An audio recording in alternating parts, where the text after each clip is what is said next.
migrants from occupied territories such as Palestine or that would never happen under the establishment, and the government voted against it. There's enough independence to force it through.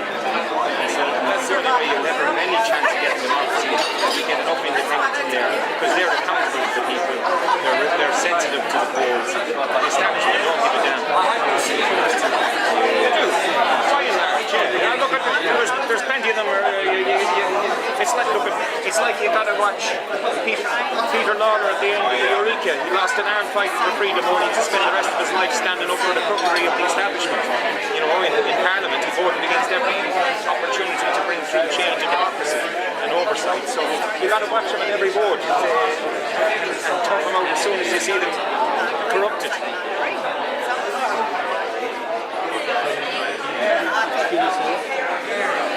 I don't drink a huge amount. I had a lot of stomach troubles. I had a lot of health issues, so I don't really drink a lot. I used to drink a bit. I used to do a lot of home brewing. Actually, I brewed the best out in Australia. I have the trophy to prove it and all. Made a nice stuff. Actually made a peat smoked. Not on me, but you can have it if you want. But I used to make a lovely peat smoked stout as well. So throwing a couple of 100 grams of peat and malt into the mix. I loved it. Never did well in competition. It was a misunderstood beer, but I loved it. It's different now to what it was 20 years ago. You know, the brewers are accounting and the accountants are brewing, essentially. You know, it's been very much watered down, and in the old days there was a lot more complex proteins in it because they didn't go through the boil process, and it didn't. So the creaminess in the head was because there was more complex proteins in it. It held the bubbles more stronger, essentially. Whereas now they're relying on nitrogen, and nitrogen is a smaller molecule, and that's how they get away with pretending it's creamy. But it's a different texture altogether now to what it used to be.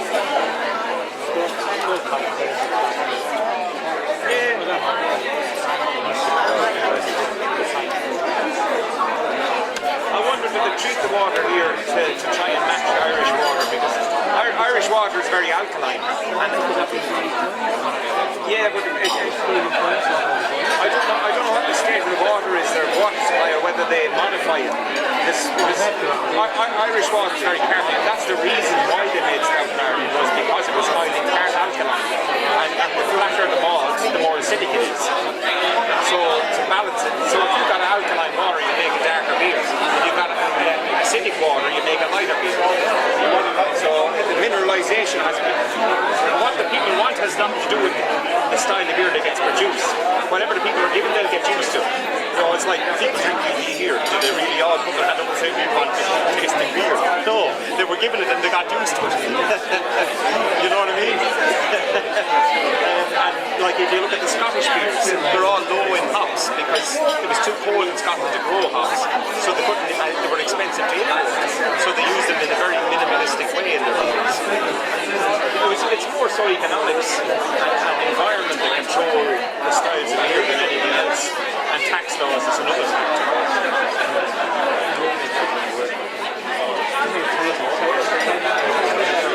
Look, Melbourne has really low mineralized water.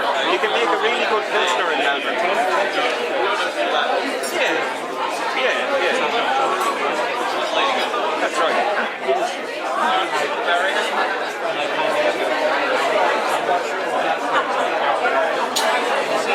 Well, that's all it's down to, isn't it? It's the same as it's the same as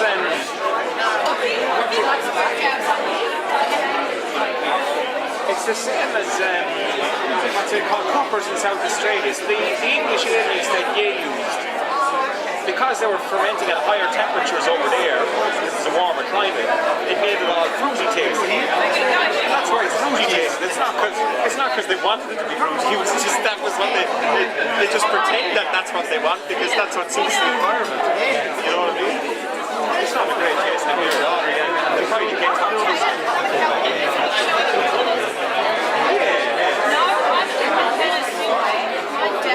Did you ever get into making beer yourself? If you do start doing it, don't go making out the things out of things rubbish. Go the whole hog, make it fresh from grain. It's a lot more labour involved, but it's support it. You can. If you give me your email address, I'll email it to you. Art is meant to be shared, not given.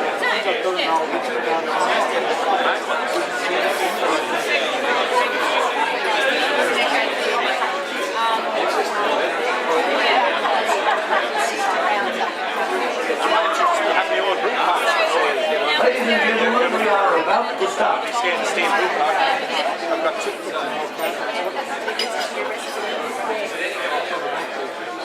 Yes, I see it.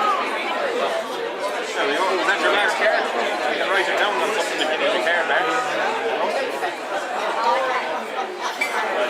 There's Mike. My stage name is actually Peter Laylor and Eureka Rebellion. And my band name is the Pipe Man, which is after the front line of the Eureka Rebellion.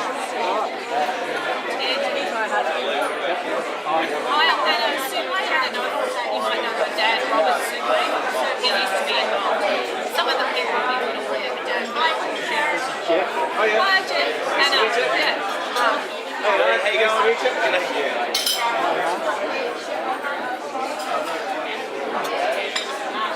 How you going? Guitar, stamp-box, vocals. I tend to do mostly Irish folk music. I do with my own songwriting as well. I haven't released any of my own songs yet. I'll eventually get around to it. Someday before I die. It doesn't bother me too much. There's no money in making music these days. And many of them in how it's going.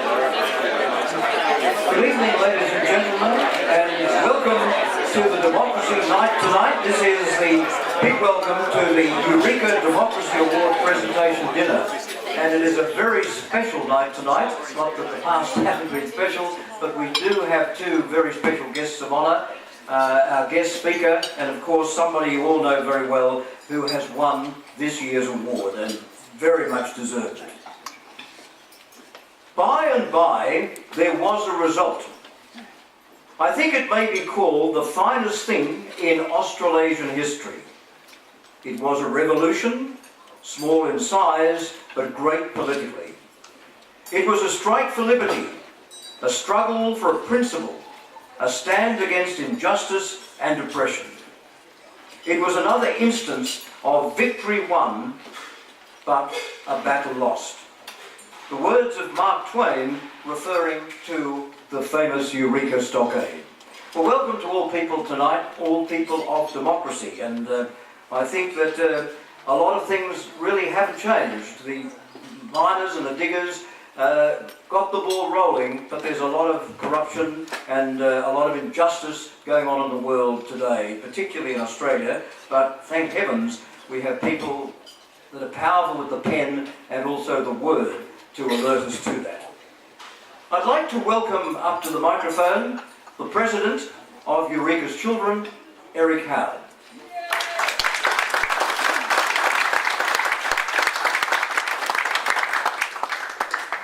And just before we hear from Eric, Eureka's Children would like to acknowledge the traditional owners of this land, Boon Winara and also the Windjana people, and we pay respect to their elders past and present.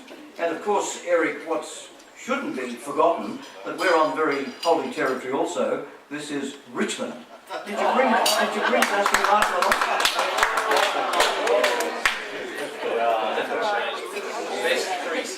Some things transcend life. Look, welcome everyone.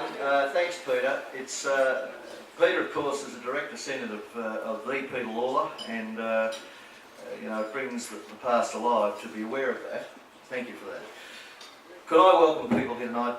Firstly, Adele Ferguson and partner Christian. Thank you.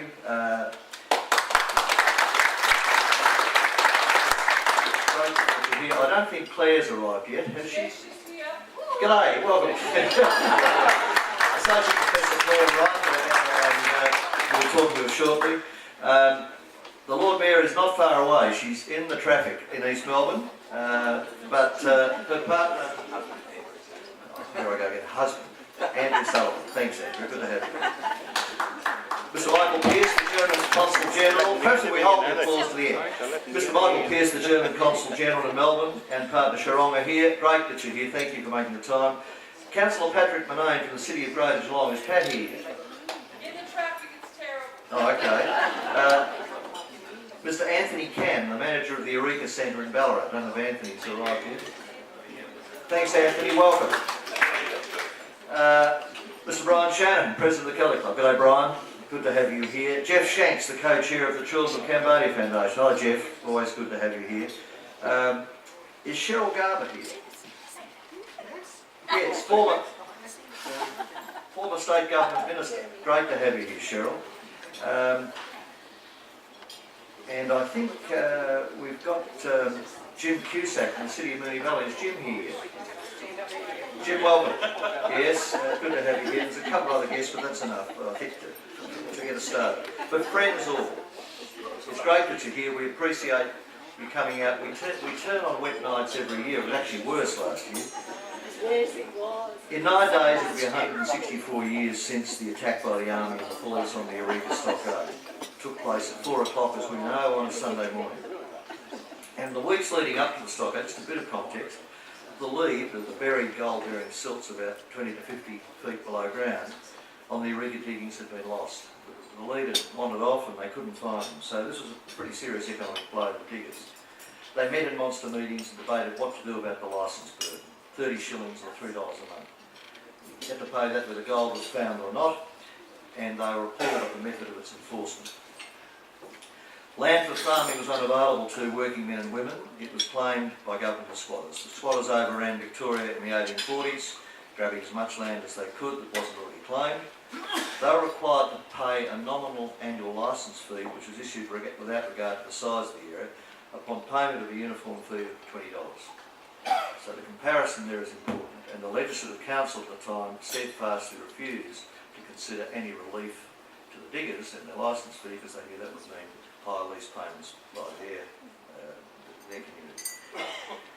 The Ballarat Reform League Charter was devised in November 1854 and prepared by the diggers and community based on the great British Chartist principles. It is the inalienable right of every citizen to have a voice in making the laws he is called upon to obey, and all power resides in the people. What a beautiful, simple statement.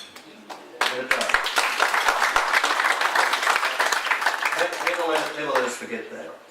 Only days before the preparation of that primitive stockade, the diggers put their petition together, came to Melbourne to meet with Governor Hotham. And the building is still there, actually. It's the Swedish church out in Turek, and you can go into the room where Hotham received the delegation. And they wanted relief from that punitive licence fee and the way the police were enforcing it.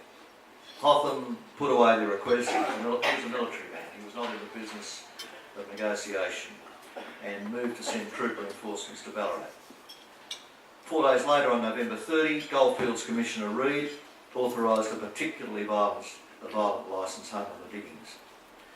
Particularly violent, and that just sent people into overdrive. The digger community reeled from this escalation and met late that afternoon at Bakery Hill under their flag of the Southern Cross. The diggers were desperate for a leader in the emotion and anger that roared across the diggings. Peter Laylor, Peter's ancestor from Ireland, stepped forward, asked all to bare their heads and kneel, and to repeat the oath of allegiance. And I'm going to ask Peter to take us through the oath in about 4 pieces, and I'd like you to repeat after us that oath, which is without values, in terms of partisan values. It's a beautiful set of words. Peter. Thank you, Eric. And we want a big amen at the end.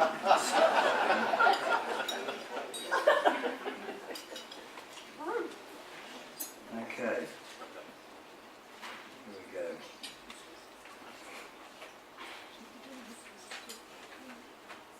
We don't have the gun, but we're on the stump. We swear by the Southern Cross. We swear by the Southern Cross to stand truly by each other. to stand truly by each other And fight and fight to defend our rights and liberties. to defend our rights and liberties. Amen. Amen.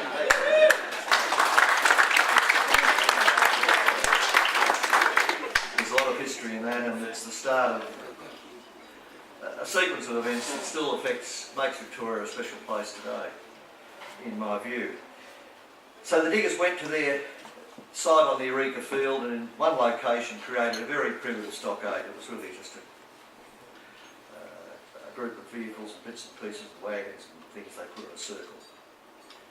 Commissioner Reid, Goldfields Commissioner Reid, who was the ultimate power on the goldfields, there was no elected representation at that time, he regarded the miners' unrest about the licence fee and the fears about the licence hunt. So I mean, if you're 50 feet down and there's a policeman at the top and you've got to come up the hole and try and find your licence, you don't have it, you're marched off at bayonet point to a tree and locked to the tree or back to the jail at Camp Road. It's hardly a civilised society. And he regarded their unrest about the licence fee hunts as a cloak for democratic agitation, which he regarded as quite disgraceful. And he resolved to teach the miners a fearful lesson. So you can't separate the events of that Thursday licence hunt from what happened with the diggers going to the stockade and then immediate Bakery Hill and then going to the stockade and then events unfolded. 33 people, 30 diggers died in the battle and the brutal fire that took place. With the support of the Ballarat City Council, for which we're very grateful, we are constructing an avenue of honour with tree plantings along a path at the stockade site to commemorate those who fell on that day. And a plaque for each of those killed will exhibit the name and country of birth and some history of each person. The Goldfields community was multicultural, it was international, and it foreshadowed the wonderful multicultural society that Australia we know would become and is today. We've had the support of the Irish ambassador and the Mayor of Ballarat and approaching embassies of the 7 nationalities who were killed: Ireland, the UK, Canada, Germany, Russia, US. Philip will probably tell me there's another one. And most have responded positively to date, making modest but very significant contributions of support to the project on behalf of their countrymen who fell. And our raffle proceedings tonight, Please Dig Deep, will be allocated towards the project. 3 of the diggers who fell were from Germany, and I'll invite the German Consul General of Melbourne, Mr. Michael Pearce, to say a few words about those men after a little later in the evening. What do Eureka mean for Ballarat, Melbourne and Victoria and indeed Australia? Well, we can't look at it in too lengthy a period tonight, but look what existed at the time of Eureka: unrepresentative and unresponsive legislative council, largely appointed by the governor here in Melbourne, no local governments across the goldfields, authoritarian styles of administration, particularly in Ballarat, although there were major instances of unrest on the Bendigo and Castlemaine goldfields lead, which provided no recourse to negotiated resolution of perceived or actual inequities, no access to small land holdings. In short, many of the circumstances the goldfields community left behind in most places and did not accept in this new land were in place. Within 100 weeks after Eureka, a couple of years, as a result of a Goldfields Commission and other steps, major changes to the administration of the goldfields were in place. The detested licence fee was abolished and a much lower cost annual miners' right was in place. Mining courts were established with elected members, elected by the local communities, to determine disputes. Those tried for treason by the unelected government here in Melbourne were acquitted by the juries. Major changes in local and state self-government were in place. Inclusiveness of voting rights and representation. A number of world firsts happened right here in Melbourne and have spread throughout the world. The secret ballots, I won't go into that in great detail, it's a great story. With any miner holding a miner's right being able to vote. So while it wasn't theoretically universal male suffrage, in practice it was. Because for the payment of a small amount you got a miner's right, which was regarded as an annual lease, a property right. The public reaction here in Melbourne was immediate and swift and certain. There was horror as to why the army had attacked and killed civilians. How is this acceptable? The Colonial Secretary offered his resignation to Hoffman, who accepted it. And the crowds, the people of Melbourne, were expressed revulsion at what had happened. The lead up to the first elections for a new Legislative Assembly, an elected Legislative Assembly, which took place late in 1856, was a time of great debate and discussion. And it reflected, in my view, the energising effect that Eureka had on discussions around representation, accountability of elected members in the Parliament of the community, and reflecting demand for a more Benthamite, Jeremy Bentham, approach to government that Eureka had energised. Bentham, the greatest good for the greatest number, British political philosopher. Certainly the way that this community has operated since it was started. the fledgling Electoral Commission activity here in Melbourne, that under the guidance of H.S. Chapman and other visionaries produced the world's first ballot paper by a government agency, since adopted universally in elections in liberal democracies.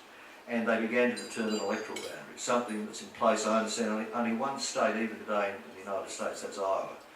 And members, of course, over there in many states determine their own electoral boundaries, which serves to fuel partisan politics. We never had those issues here.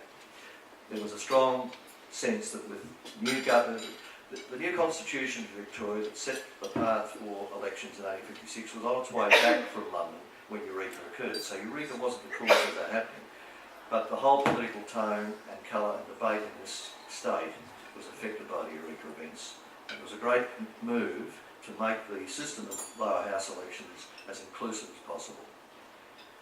So the gold rush, well, by the end of 1856, we had limited term parliaments and payment of members, and of course the Goldfields elected many of the Eureka heroes, with Peter Laylor becoming Speaker of the Victorian Parliament. And by the end of '56, Victoria had that elected parliament, a thriving economy based on gold, and a multicultural democracy. Land reform took a few more years, but by the early 1860s, reform was in place. The gold rush and the impacts of the Eureka events led to a seismic shift in community support for an egalitarian society. It was a remarkable time. It's not as well recognised or understood by our Australian community as it should be. It strengthened the commitment to a free and open democratic society in this state. And we have not ever wavered from those principles in all terms.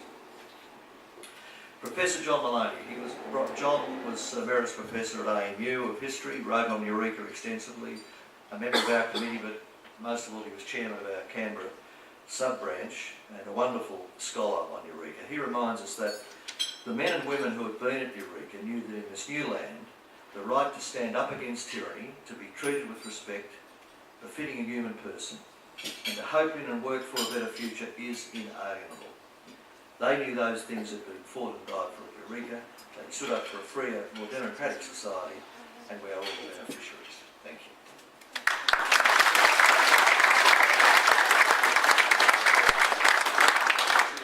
Another important guest here tonight is Anthony Cam, who's the new manager, I think only a couple of weeks or a couple of months, of the Eureka Centre at Ballarat. Hi Terry, where are you? Did you find your table?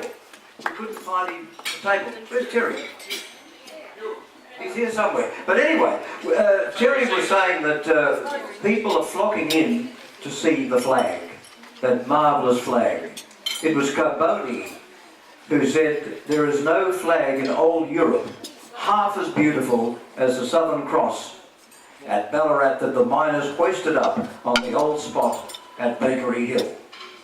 And maybe if you look in the atlases and the encyclopedias, there's probably no better flag today than that beautiful blue and silver cross. Well, enjoy your entree. While you're enjoying that, I just might mention very quickly that raffle tickets are being sold at the moment. And seeing there was a lot of Irish people at Eureka Stockade, it's a wonderful, I think every Irish event always has raffles. So we're holding up the Irish tradition. But $5 for one and $10 for three. So not worth spending the $5, it's better to spend the 10, isn't it, or the 20. So people will be moving around, or the tickets will be on the table. So please be generous and buy some raffle tickets tonight. As Eric mentioned, they will be going to this wonderful Avenue of Honour, which will be something really striking in the Eureka Centre.